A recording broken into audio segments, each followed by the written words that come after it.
ಸಿನಿಮೆಯ ರೀತಿಯಲ್ಲಿ oil tanker ಎಂದು ಬಿಂಬಿಸಿ ಅಕ್ರಮ ಸ್ಪಿರಿಟ್ ಸಾಗಾಟ ಮಾಡುತ್ತಿದ್ದ ಮದ್ಯಸಾರದ ಟ್ಯಾಂಕರ್ ಸಾಗಾಟ ಮಾಡುತ್ತಿದ್ದ ಆರೋಪಿಯನ್ನ ಬಂಧಿಸಲಾಗಿದೆ ಎಂದು ಅಬಕಾರಿ ಉಪ ಆಯುಕ್ತ ಡಾಕ್ಟರ್ ವೈ ಮಂಜುನಾಥ್ ಹೇಳಿದರು. ಶುಕ್ರವಾರ ಬೆಳಗಾವಿಯಲ್ಲಿ ಸುದ್ದಿಗಾರರೊಂದಿಗೆ ಮಾತನಾಡಿದರು.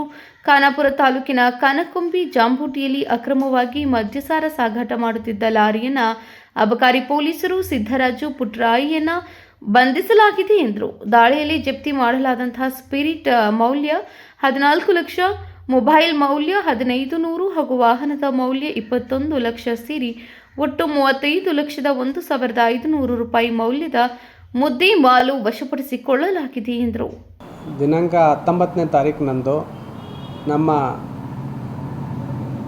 ಖಾನಾಪುರ ವಲಯದ ಸಿಬ್ಬಂದಿ ಹಾಗೂ ಅಬಕಾರಿ ಉಪಾಯುಕ್ತರ ಕಚೇರಿ ಅಬಕಾರಿ ನಿರೀಕ್ಷಕರು ಸೇರಿಸ್ಕೊಂಡು ನಮ್ಮ ಕಣಕುಂಬಿಗೆ ಹೋಗುವ ಜಾಂಬೋಟಿಯಿಂದ ಕಣಕುಂಬಿಗೆ ಹೋಗುವಂತಹ ರಸ್ತೆಯಲ್ಲಿ ಒಂದು ಅಶೋಕ ಲೈಲ್ಯಾಂಡ್ ಟ್ಯಾಂಕರನ್ನು ನಿಲ್ಲಿಸಿ ತಪಾಸಣೆ ಮಾಡ್ತಾರೆ. ಅದನ್ನು ಪರಿಶೀಲನೆ ಮಾಡಿದಾಗ ಅದರಲ್ಲಿ ಮೇಲ್ಗಡೆ ರೈಸ್ ಬ್ರೌನ್ ಆಯಿಲ್ ಅಂತಂದು ಹೇಳ್ಬಿಟ್ಟು ಅವರು ದಾಖಲಾತಿಗಳನ್ನು ತೋರಿಸ್ತಾರೆ. ಆ ಥರ ನಮ್ಮ ಸಿಬ್ಬಂದಿಗೆ ಅದು ಒಂದು ಸಂಶಯ ಬರುತ್ತೆ, ಇದರಲ್ಲಿ ರೈಸ್ ಬ್ರೌನ್ ಆಯಿಲ್ ಇಲ್ಲ ಇದರಲ್ಲಿ. ಅದನ್ನು ಮುಟ್ಟು ನೋಡಿದಾಗ ಅದು ಯಾಕೋ ಸ್ವಲ್ಪ ಜಾಸ್ತಿ ತಂಪಿದೆ ಅಂತ ಹೇಳಿ ಅವ್ರಿಗೆ ಮಾಹಿತಿ ಬಂದಿರುತ್ತೆ. ಹಾಗಾಗಿ ಅದನ್ನು ಚೆಕ್ ಮಾಡಿ ನೋಡಿದಾಗ ಅದು ಪಾರ್ಟೇಷನ್ ಟ್ಯಾಂಕರ್.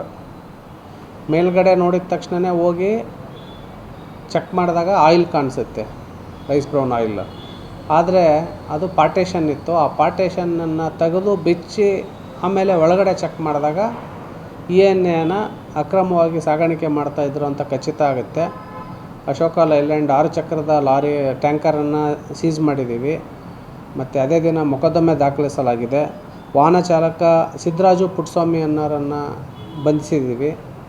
ಮತ್ತು ಈ ಜಪ್ತಿಪಡಿಸಿದಂತಹ ಮದ್ಯಸಾರದ ಮೌಲ್ಯ ಹಾಗೂ ವಾಹನದ ಮೌಲ್ಯ ಒಟ್ಟಾಗಿ 35 ಲಕ್ಷ ರೂಪಾಯಿ ಆಗ್ತಾಯಿದೆ. ಹಾಗಾಗಿ ಇತ್ತೀಚೆಗೆ ಸಿಕ್ಕಂಥ ಅತ್ಯಂತ ಒಳ್ಳೆಯ ಪ್ರಕರಣ ಇದು. ಈ ಪ್ರಕರಣವನ್ನು ದಾಖಲಿಸಿಬಿಟ್ಟು ತನಿಖೆಯನ್ನು ಮುಂದುವರಿಸಿದ್ದೀವಿ. ಅದೇ ಇದು ಇನ್ನೂ ತನಿಖೆಯಲ್ಲಿ ಗೊತ್ತಾಗಬೇಕು. ಈಗ ನಮಗೆ ಬೆಳಗಾಂ ಕಡೆಯಿಂದ ಇದು ಗೋವಾಗೆ ಹೋಗ್ತಾ ಇತ್ತು. ಆದರೆ ಎಲ್ಲಿಂದ ಬಂದಿತ್ತು ಅನ್ನೋದನ್ನು ಇನ್ನೂ ತನಿಖೆಯಲ್ಲಿ ಸ್ಪಷ್ಟವಾಗಿ ಸಾಬೀತಾಗಿಲ್ಲ. ಅವನು ಒಂದು ಸರಿ ಬೆಂಗಳೂರಿಂದ ಅಂತ ಇದ್ದಾನೆ, ಇನ್ನೊಂದು ಸರಿ ಬೇರೆ ಸಿಟಿಯಿಂದ ಹೇಳ್ತಾ ಇದ್ದಾನೆ. ಹಂಗಾಗಿಬಿಟ್ಟು ಇದು ಎಲ್ಲಿಂದ ಹೋಗಿದೆ ಎಲ್ಲಿಂದ ಬಂದಿದೆ ಅನ್ನೋದು ಇನ್ನೂ ಖಚಿತವಾಗಿ ಗೊತ್ತಿಲ್ಲ. ಇದು ತನಿಖೆಯಲ್ಲಿ ಗೊತ್ತಾಗುತ್ತೆ. ಇದು ಸ್ಪಿರಿಟ್ ಟ್ಯಾಂಕರ್ ಸಿಕ್ಕಿರೋದು ಬೆಳಗಾಮಲ್ಲಿ ಫಸ್ಟ್ ಟೈಮ್ ಇತ್ತೀಚಿನ ದಿನಗಳಲ್ಲಿ. ಯಾಕಂದರೆ ನಾವು ಇಲ್ಲಿವರೆಗೂ ಗೋವಾದಿಂದ ಬರ್ತಕ್ಕಂಥ ಮದ್ಯಗಳನ್ನು ಲಾರಿಗಳನ್ನು ಮಾತ್ರ ಸೀಸ್ ಮಾಡ್ತಾಯಿದ್ವಿ. ಬಟ್ ಆ ತನಿಖೆಯಲ್ಲಿ ನಮಗೆ ಒಂದು ಮಾಹಿತಿ ಗೊತ್ತಾಗಿತ್ತು. ಏನು ಅಂತಂದರೆ ಸ್ಪಿರಿಟ್ ಈ ಕಡೆಯಿಂದನೇ ಎಲ್ಲೋ ಹೋಗ್ತಾ ಇದೆ. ಯಾಕಂದರೆ ಅಲ್ಲಿ ಗೋವಾದಲ್ಲಿ ENA ತಯಾರು ಮಾಡುವಂಥ ಡಿಸ್ಟಿಲರಿಗಳು ಇರಲಿಲ್ಲ. ಹಂಗಾಗಿ ಇಲ್ಲೇ ಎಲ್ಲಿಂದನೋ ಹೋಗ್ತಾ ಇದೆ ಇದು. ನಮಗೆ ಗೋವಾಕ್ಕೆ ಬಾರ್ಡ್ರ್ ಬರೋದು ಕರ್ನಾಟಕ ಮತ್ತು ಮಹಾರಾಷ್ಟ್ರ. ಹಂಗಾಗಿ ನಾವು ಇಲ್ಲಿಂದ ಸಹ ನಮ್ಮ ಸಿಬ್ಬಂದಿ ಅದ್ರ ಮೇಲೆ ನಿಗಾ ಇಟ್ಟಿದ್ದರು. ಈ ಕಡೆಯಿಂದ ಹೋಗುವಂತಹ ವಾಹನಗಳ ಮೇಲೆ ನಿಗಾ ಇಟ್ಟಿದ್ದರು. ಅವರ ಒಂದು ಚಾಣಾಕ್ಷತನದಿಂದ ಇದನ್ನು ಪತ್ತೆ ಹಚ್ಚಿದ್ದಾರೆ. ಇಲ್ಲ, ಇದರಲ್ಲಿ ಡೇಂಜರ್ ಏನಿಲ್ಲ. ಇದು ಏನು ಮದ್ಯ ತಯಾರಿಕೆಗಾಗಿ ಬಳಸಿರುವಂತಹ ಇದು ENA. ಹಾಗಾಗಿ ಈ ಸ್ಪಿರಿಟಿಂದ ಮಾನವನಿಗೆ ಏನು ಇಲ್ಲ ಇದು ಕಳ್ಬಟ್ಟಿ ಸರಾಯಿನೇ ಬೇರೆ ಮತ್ತು ಇದೇ ಬೇರೆ.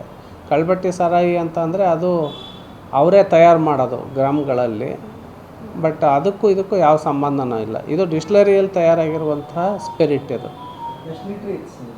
ಇದು 14,000 ಲೀಟ್ರು ಸ್ಪಿರಿಟನ್ನು ಸೀಸ್ ಮಾಡಿದ್ದೀವಿ. ಅತ್ಯಂತ ದೊಡ್ಡ ಪ್ರಮಾಣದ ಕೇಸ್ ಇದು. ಇತ್ತೀಚಿನ ದಿನಗಳಲ್ಲಿ ಇಂಥ ದೊಡ್ಡ ಪ್ರಮಾಣದ ಕೇಸು ನಮಗೆ ದೊರೆತಿರಲಿಲ್ಲ.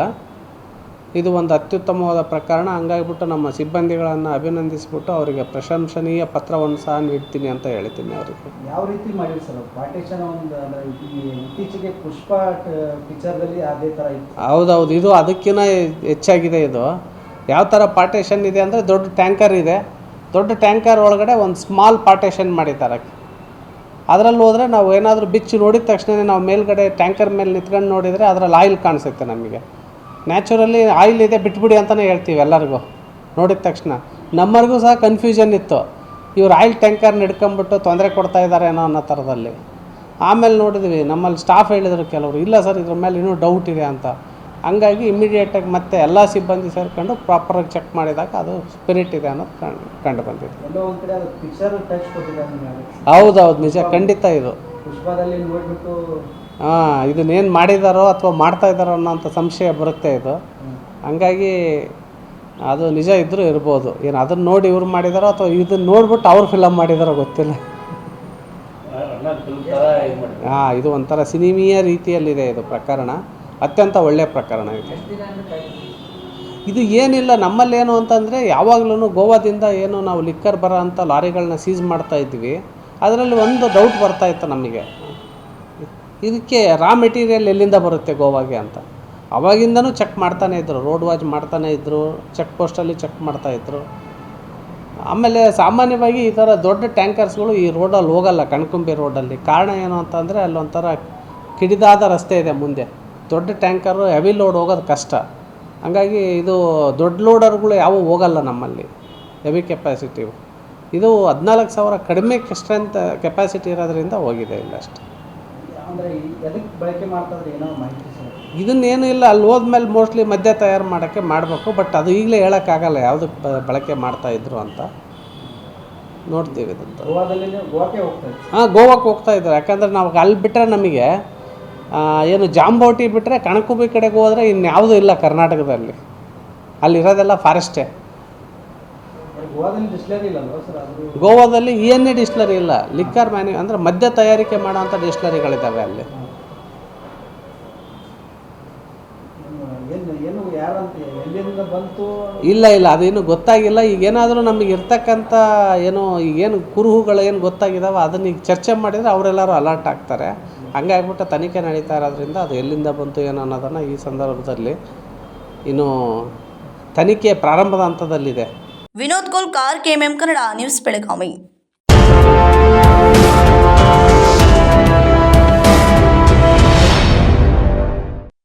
ಜಗಮಗ ಜಗಮಗ ಹೊಳೆಯುವ ಕಣ್ಣುಗಳು, ಹೃದಯದಿ ಹರುಷದ ಅಲೆಗಳು.